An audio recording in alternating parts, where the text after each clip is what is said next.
All right, take 10. And I usually shoot these in just one, but man, my allergies are killing me today. Try to keep the sniffling and sneezing to a minimum for you guys. So, money and news video, nothing exciting. I got no news, nothing's changed. Rates are doing what they're doing. They're all right here in the Flatbed. Not so good in other places. Speed limiters, that's still next month. So, the only thing I'll say, keep an eye out. You're going to see this. You see this every time we go through a recession. You're going to call it I call it wannabes. They'll get out the dry van. Some of them. Most of them won't, because most are too lazy and this is too much work. But you'll see it in other things other than flatbed. You'll see them trying to jump on hopper bottoms and tanks and stuff to try to make more money or whatever. And you'll see it here in the flatbed world.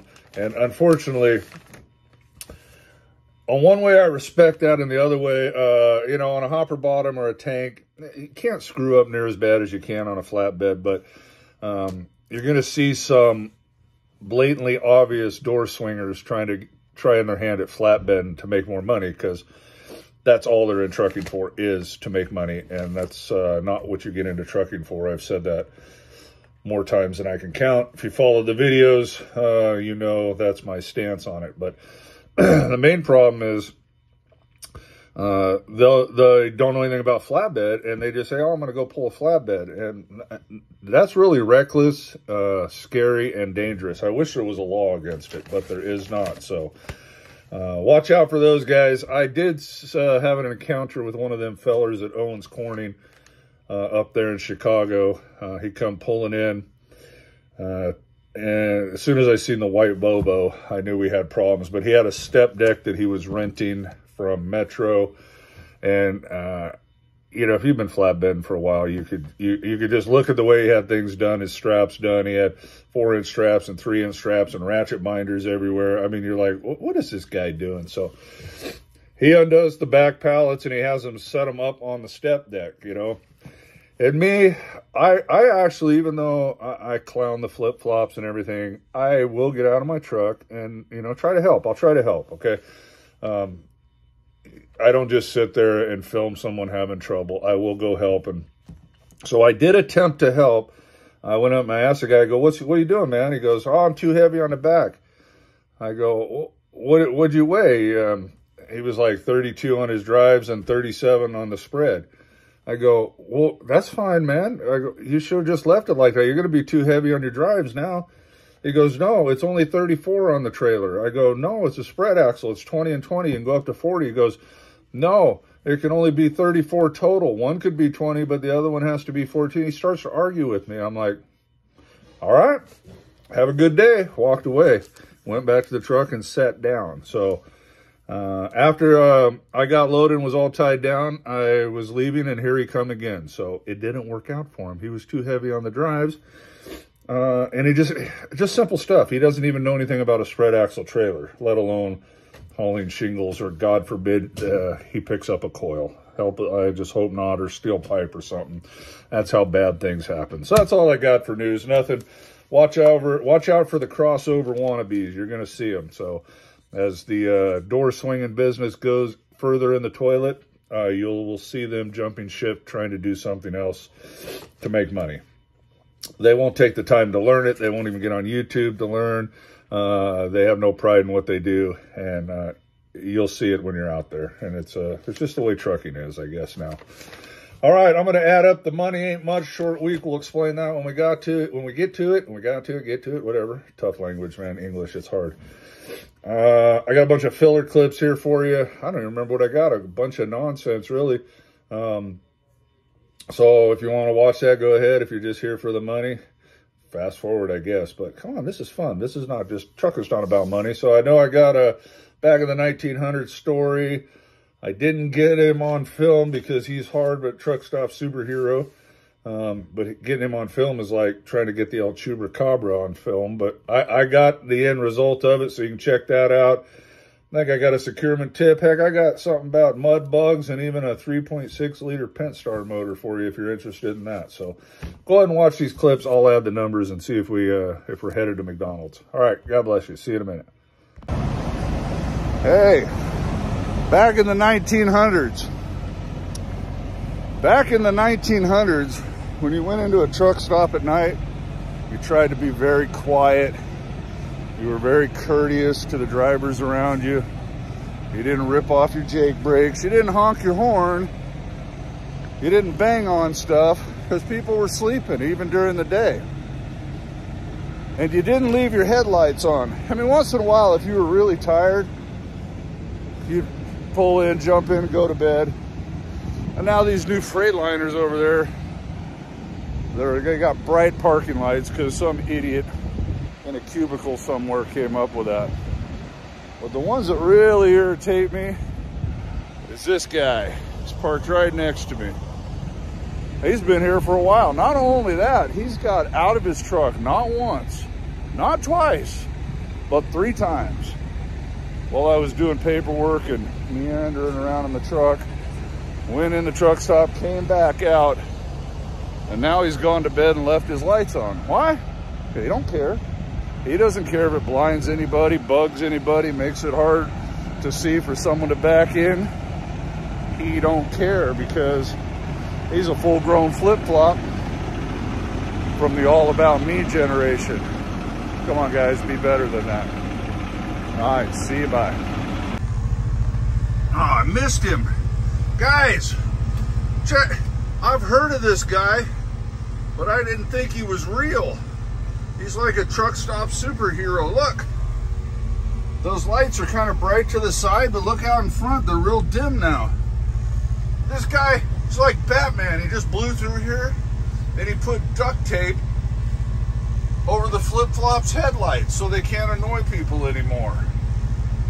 Oh man, I hope that flip-flop notices in the morning. Well, he might not because they don't usually do pre-trips. All right, guys, I've heard of him. I just thought it was a folklore or something, but there is a truck stop superhero that duct tapes headlights if you leave them on. So shut your headlights off, fellers. Night night. Always got to keep your eyes out. Ah, man, look how many straps I got on this. I think I got 11 and multiples on each layer.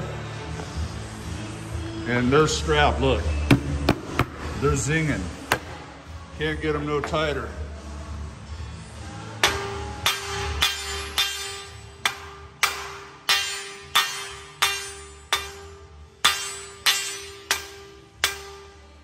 Those rods are already coming out of the bundles, and the bundles are banded. I'm gonna tap them back in, check for any more loose ones, and then I will throw a choke strap right there. No matter how good you get at securement, look, check, double check, always be looking. You don't want that bar flying out onto the deck, coming off the trailer, going through the headboard, none of that. So keep your head on a swivel. See you, bye. We got that choked off with a strap and a ratchet binder. None of the other bundles are loose, just that one. I had to go to the rub rail because I'm out of rollers. So I don't get any securement credit for this. I don't need it, all right?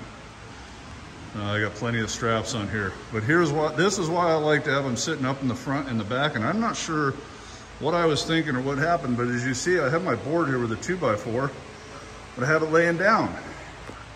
It's supposed to stand up, like I have it in the back here. Now, you see the beauty of this? See how those are facing up? They can't slide out, okay? Because they're going uphill. So I should have had the front going uphill, and then it would have been better. Sometimes I wish they'd just leave this stuff loose because, as you see, they don't always do a good job of banding it, especially the square stuff. The round stuff, they get a little bit better. All right, tip for the day, be on the lookout, never get complacent. All right, y'all, God bless you. See you, bye. Well, good morning from Southeast Missouri. Hey, here's some bonus footage and pro tip. Sunday afternoon, we leave tomorrow.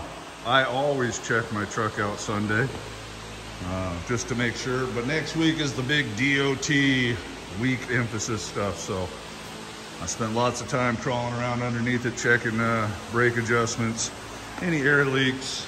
The tires are good, all the lights, everything. So do that, huh? Do a pre-trip. Keep an eye on your stuff. If I'd have found something, I'd have been fixing it today, which I've probably not been happy. The wife wouldn't have been happy. It's Mother's Day. But you do what you got to do, man. That way you stay on time. So I see so many guys, they don't check nothing. Then they're broke down on the side of the road and they fall behind schedule. Today, we got a bunch of people coming. I'll show you. I got my cooler going. I did a video on this. Whoo, it's chilly in here. I got it set to 45. It's 48 degrees in here. We got a bunch of mud bugs swimming. We're rinsing them out, getting them ready to throw them in the pot. Shout out to Josh down there in Louisiana. One of the drivers leased on with us. He's walking me through this process because I am no mud bug expert. I got this little towel because I haven't put the flap on the door. Roger, Roger. So we are ready. And that's about it. Hey, I'll show you. You guys got 3.6 liter Chryslers. They ain't the greatest motor ever made, that's for sure. And I shouldn't have put this off, but if you ever hear a tick, tick, tick, tick, tick, tick, it's a rocker, and get it fixed. I put it off, so now I got to buy a cam too. But see this rocker here? It's toast, and this one is not good either. It's no good, and I don't know if it'll show up. Let's see if I can get a light down in there.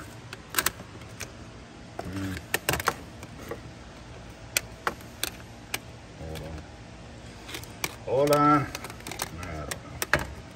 There we go. I don't know if you can see it, but this cam is destroyed. It's flattened out. And there's a big ridge on it. The exhaust cam right here. So that's got to come out.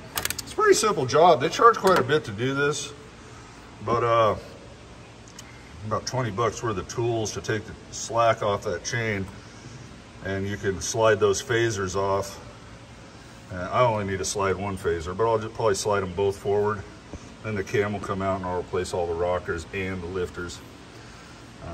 If you ever wondered how your variable valve timing works, this is it. They call them cam phasers. You know, it's really just a centrifugal clutch, like on a dirt bike or something. When it spins, you know, if you're on like one of those old dirt bikes and it's idle and it ain't going nowhere, when you give it gas, it spins up and engages a clutch, gets you moving. Kind of the same concept here. At idle, it's opening and closing the valves at a certain time. As you go faster, that time changes because that clutch engages. So it opens and closes your valves different at higher RPM. So anyways, we're off topic. Totally nothing to do with trucking. Just my wife racing everybody in town, flattening out camshafts. She probably wants a performance cam in there, but she ain't getting it. I'm gonna put a governor on it. All right, y'all. God bless you. Have a great day. Make sure you call your mama. See you. Bye. Out here eating some mud bugs. Yeah, neighbors. Whole bunch of people. They ain't all here yet. That's what we do down here. We eat bugs. Mud bugs. But they're good. All right, y'all. Hope you're having a great Mother's Day. God bless you. Okay, we're back. Sorry, we got the fan and the light going. It's hours later. When I finished that last clip, I didn't realize what time it was, and had a daddy-daughter date planned with my 10-year-old to go watch Super Mario Brothers in 3D, so we did that. And I got home, and then we had the Mother's Day Mud Bug Festival. I'm going to put a little clip of that in there. You probably just watched it. So I'm finally sitting back down to try to finish this. So we'll run the numbers. Now, most YouTubers won't show you weeks like this, but I will because this is real world trucking. So I never left till Wednesday, and I basically did one turn to Chicago. In fact, I only ran 857 miles all week. So there and back real quick. So the reason was my truck was in the shop. So and there was nothing really going Tuesday. So I just ran up Wednesday. I could have been home Thursday night, actually, but I couldn't make it to deliver the shingles. Could have got there at 4 and they stopped receiving at 3 o'clock. Story of my life. So we did it the next morning and I was home. Oh, I was actually headed home by 9 in the morning. Actually about 8:30 my phone rang and they got this load of round bar, well, it's square tubing. I did a little securement video on that. We're going to deliver that tomorrow morning. So real short week, not much. I almost didn't even go out, but hey, a little something's better than nothing. So let's just run through the numbers. And I broke this into 2 parts for you. So if you guys ever think you want to take an extended weekend and do a short little hop, this is what kind of money you might make. So left Sunday, went to Osceola, Arkansas, just below Blytheville, and picked up a coil going to Portage, Indiana. Now, I gave up 50 cents a mile on this coil, and there's a reason, because the other coil was at a place called Kinder Morgan, and I hate that place with a passion, because it's down like 3 miles of just terrible dirt road. And if it was just dust, I could deal with it, but they usually water it with the slag water, and it just makes a mess out of your truck. I mean, I got spots on my truck that are 6 months old that I'm just going to have to paint over. So I took a lower paying coil, so I didn't have to go there. And plus it was a no tarp, no bag coil, so that was kind of nice. But it didn't pay, they paid 50 cents a mile less. So that was my choice. So this rate coming out of that Blytheville, the Arkansas area, is much lower than you're used to seeing in these videos. Still well over $3 a mile on that. So, hey, and if this is your first video, these numbers are, to me, after CRST takes 25% of things to take 25% of, which is line haul and extra stop pay. I know you guys hear me say that every week, but for the new guys, there you go. So that coil paid me $1,000, and it was a 43,000-pound coil, $1,333.36 at $271 a mile on 492 miles. I then deadheaded 51 miles from Portage, Indiana to Summit, Illinois, picked up a load of roofing shingles at 47,000 pounds. It's actually a little heavier than that. We're going to talk about a scale ticket in a minute. It paid me $805 for $2.56 a mile on 314 miles going to Festus, Missouri, just below St. Louis. So brings my total for the week, just a little 2-3 day week, whatever you want to call it, $2,138.69 for a loaded mile. Loaded miles is $265. All miles all in is $249. My deductions. CRST, $375 a week, as always, trailer rent, quail com, bobtail insurance, whatever, all the other stuff that goes with it, the little charges.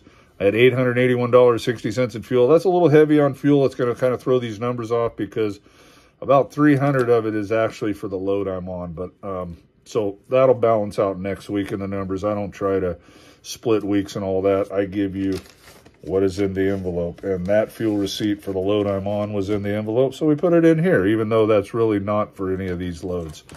So $881.60 before discounts that will come through the system. You can knock, I don't know, not much, 50 bucks off that, maybe something. Yeah, probably around 40 or 50 bucks. Had a scale ticket. I scaled the truck, something I don't normally do, but these roofing shingles said 43,000 and some change. No, it said 47,000 and some change. Let me look it up real quick. Hold up, so I can make sense of the story here. I got the bill of lading. What did they say? 47,272, which might be pretty accurate. My truck's a little fat, so we can't quite scale 48,000. I do get a little APU credit, 450 pounds, something like that, but I knew with that weight, and I went and filled the truck all the way up. I thought I was actually going to break the 80,000 mark, but what I wanted to do was check I thought I was going to break it by a couple hundred pounds, which I'd have burned that much fuel by the next scale. Plus, I have the APU credit, so it would have been fine. Because I got the scale ticket, I wanted to make sure my load gauge on the trailer and the truck were still reading correctly.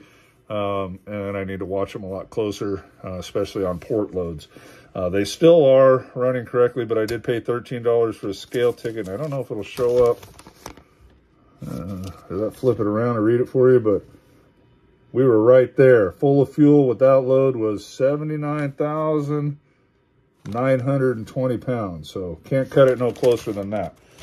Hopefully you can read that. It all looks backwards to me looking at the screen here, but $79,920. So I paid $13 for that scale ticket, $55 for my QuickBook charges for office stuff here. Leaves me a net of $814.09 on a little 3-day week.